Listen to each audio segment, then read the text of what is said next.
موجود پاکستان مخالف جذبات، وہاں کے کچھ وزیر، کچھ حکام مسلسل جس طرح پاکستان کے بارے میں منفی پروپیگنڈا، منفی بیانات دیتے رہتے ہیں، اس کا اثر، اور پھر پاکستان کے قبائلی علاقوں میں خاص طور پہ اس وقت باجوڑ میں جو صورتحال ہے، اس میں افغانستان کا عمل دخل کس حد تک ہے؟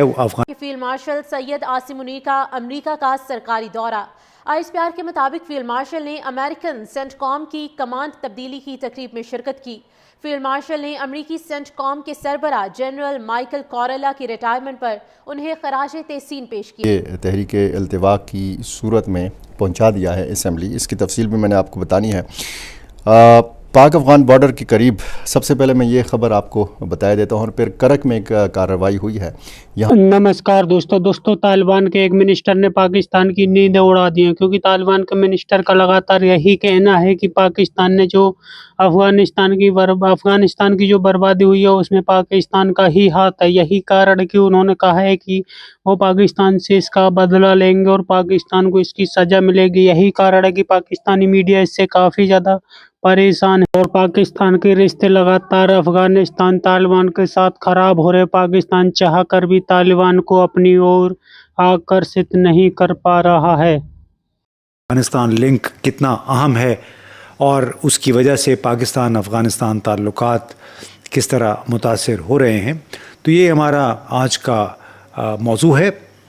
پاکستان اس وقت ایک انتہائی نازک کٹھن صورتحال سے دوچار ہے، کیونکہ ایک طرف تحریک طالبان پاکستان کے جنگجو ایسے مطالبات کر رہے ہیں جو کسی بھی خوددار قوم کے لیے قابل قبول نہیں ہیں۔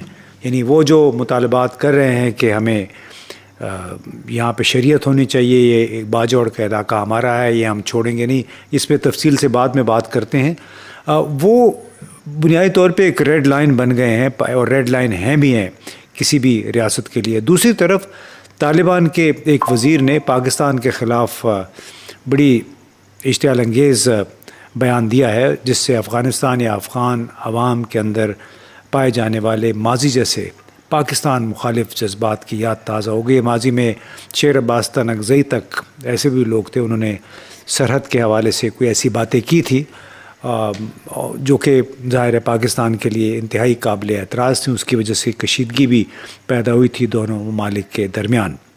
اب جناب افغان طالبان کے وزیر برائے توانائی اور پانی عبداللطیف منصور نے شمشاد ٹیلی ویژن کے ساتھ ایک انٹرویو میں کچھ ارشادات فرمائے، اور اس سے ہمیں یہ سوچنے پہ مجبور کیا کہ کیا اگر جب اس طرح کی سوچ اگر وہاں پہ موجود ہو افغانستان کے اندر کابل دارالحکومت میں، تو کیا آپ پھر بہتری کی کوئی توقع رکھنا کوئی حقیقت پسندانہ فعل ہے؟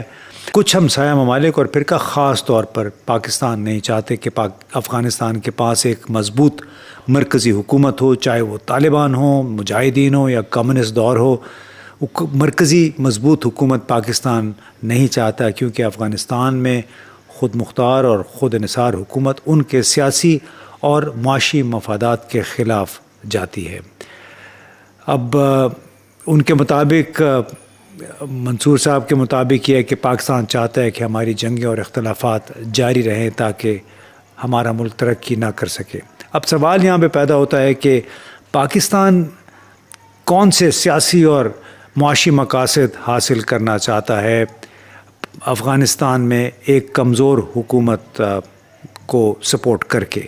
پاکستان کو ایک غیر مستحکم افغانستان سے کیا فائدہ ہو سکتا ہے، جبکہ پاکستان خود وسطی ایشیا کے ساتھ افغانستان کے راستے تجارت کا خواہاں ہے، کچھ تجارت چل بھی رہی ہے؟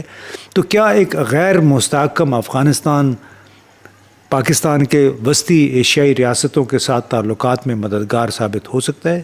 ہرگز نہیں۔ کوئی بھی ذی شعور شخص، کوئی بھی حکومت یہ نہیں چاہے گی کہ اس کا کاروبار ایک ایسے علاقے سے گزرے جہاں پہ جنگ و جدل ہو، دہشت گردی کا خطرہ ہو۔ اب دوسرا کلپ ٹی ٹی پی والے کہہ چکے ہیں کہ ان کے ٹھکانے، ان کے رہنے کی جگہ، ان کے کیمپ وہ سرحد پار یعنی پاکستان کے اندر ہیں، اور ہم بار بار کہہ چکے ہیں، یقین دہانی کرا چکے ہیں کہ افغانستان کی سرزمین کسی بھی ہمسایہ ملک کے خلاف استعمال نہیں ہونے دی جائے گی۔ اب بڑی ایک مشکل سی صورتحال ہے، اس لیے کہ حال ہی میں تقریباً 7-8 دن پہلے ضلع خیبر کے علاقے تیرا میں ایک امن معاہدہ ہوا ٹی ٹی پی اور مقامی لوگوں کے درمیان، اور اس میں باقاعدہ ٹی ٹی پی کے لوگوں نے کہا کہ ہم ہدایات کے لیے اور اس معاہدے کی حتمی منظوری کے لیے افغانستان میں موجود اپنی قیادت کے ساتھ صلاح مشورہ کریں گے۔ اس کے بعد 5 اگست کو ایک انڈرسٹینڈنگ ہوئی باجوڑ میں، اور باجوڑ اس انڈرسٹینڈنگ سے پہلے بھی طالبان ٹی ٹی پی کے نمائندوں نے کہا تھا کہ ہم اس انڈرسٹینڈنگ یا اس مفاہمت کی حتمی منظوری جو ہے افغانستان میں موجود ہمارے بڑے دیں گے۔ بڑوں سے مراد کیا تھی؟ کیا وہ افغان طالبان کی بات کر رہے تھے؟ کیا وہ ٹی ٹی پی کے جو لیڈر ہیں نور ولی محسود اور دوسرے لوگ، حافظ گل بہادر، کیا ان لوگوں کی بات ہو رہی تھی؟ یہ اس میں واضح نہیں تھا، لیکن اتنی بات انہوں نے ضرور کہی کہ ہم افغانستان میں موجود اپنے سینئر لوگ جو ہیں، اپنے بڑے، ان کے ساتھ مشورہ کریں گے، حتمی منظوری وہیں سے آئے گی۔ اور 5 اگست کو جو پھر مفاہمت ہوئی، وہ منظوری غالباً افغانستان ہی سے آئی۔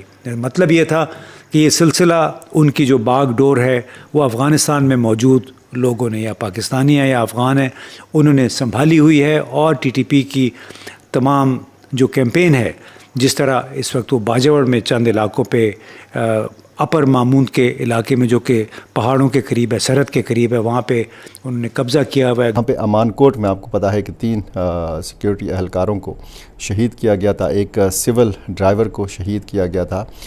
بانڈا داؤد شاہ سے جب آپ اس سڑک پہ جاتے ہیں، ٹیری کا علاقہ ہے، پھر آگے امان کوٹ کا علاقہ ہے، یہاں گات لگا کر جو ہے ملیٹنٹس نے حملہ کیا تھا، اور اس میں 4 افراد شہید ہو گئے تھے۔ وہاں پر بھی ایک کارروائی ہوئی ہے۔ سب سے پہلے میں پاک افغان بارڈر کے قریب ضلع خیبر کے علاقے سرغر میں ایک واقعہ پیش آیا ہے۔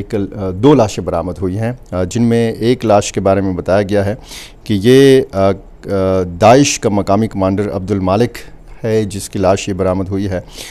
فائرنگ سے یہ چلنی لاش ہے، اور اس کے ساتھ ایک خاتون کی لاش بھی برآمد ہوئی ہے۔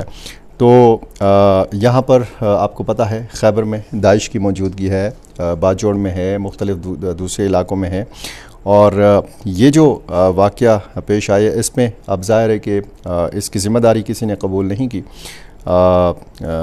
جو شک کا اظہار تو ظاہر ہے کہ مختلف تنظیموں کے اوپر کیا جاتا ہے، لیکن اس معاملے میں جب بھی کوئی اس طرح کی واردات ہوتی ہے تو یا پھر ذمہ داری قبول کی جاتی ہے، یا پھر ذمہ داری قبول کرنے کے لیے کوئی گروپ یا کوئی انڈیویجول جو ہے وہ سامنے نہیں آتا۔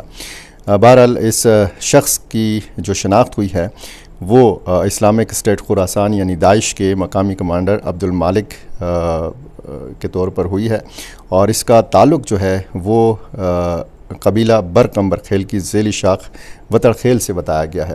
برکمبر خیل آپ کو پتہ ہے اس قبیلے کے لوگوں نے وادی تیرا میں باقاعدہ ملیٹنٹس کے ساتھ جا کے مذاکرات کیے تھے، اور وہاں پہ ایک معاہدہ ہوا تھا۔ بھوٹان شریف گئے تھے، 8000 سے زیادہ لوگوں نے مارچ کیا تھا، اور پھر اب یہ اس قسم کی وارداتیں جو ہیں یہ سامنے آنے لگی ہیں۔ کرک کا جو میں آپ کو بتا رہا تھا، کرک میں سی ٹی ڈی اور پولیس نے یہ مشترکہ آپریشن کیا ہے۔ امان کوٹ ٹیری کے پہاڑی علاقوں میں سرچ اینڈ اسٹرائک آپریشن ہے، اور اس میں جو ہے بھاری ہتھیاروں سے یہ لیس تھے، جدید ہتھیاروں سے لیس تھے پولیس اہلکار اور سی ٹی ڈی اہلکار، اور یہاں پر مختلف جو ایک مشتبہ ٹھکانے تھے ان کو بھی مسمار کیا گیا اور نظر آتش کیا گیا باقاعدہ طور پر، اور جو مورچے تھے جن کے اوپر یہ شک تھا کہ یہ ملیٹنٹس کے استعمال میں ہیں وہ بھی تباہ کر دیے گئے ہیں، اور یہ بتایا گیا ہے کرک پولیس کی طرف سے کہ ملیٹنٹس کے خلاف۔ تو دوستو پوری دنیا جانتی ہے کہ پاکستان نے ہمیشہ سے طالبان افغانستان کی بربادی کی ہے۔ پاکستان نے پیسوں کے لیے پوری طریقہ سے افغانستان کے ساتھ زبردستی کی جنگ تھوپی، اور اس میں پاکستان نے اربوں ڈالر کمائے، لیکن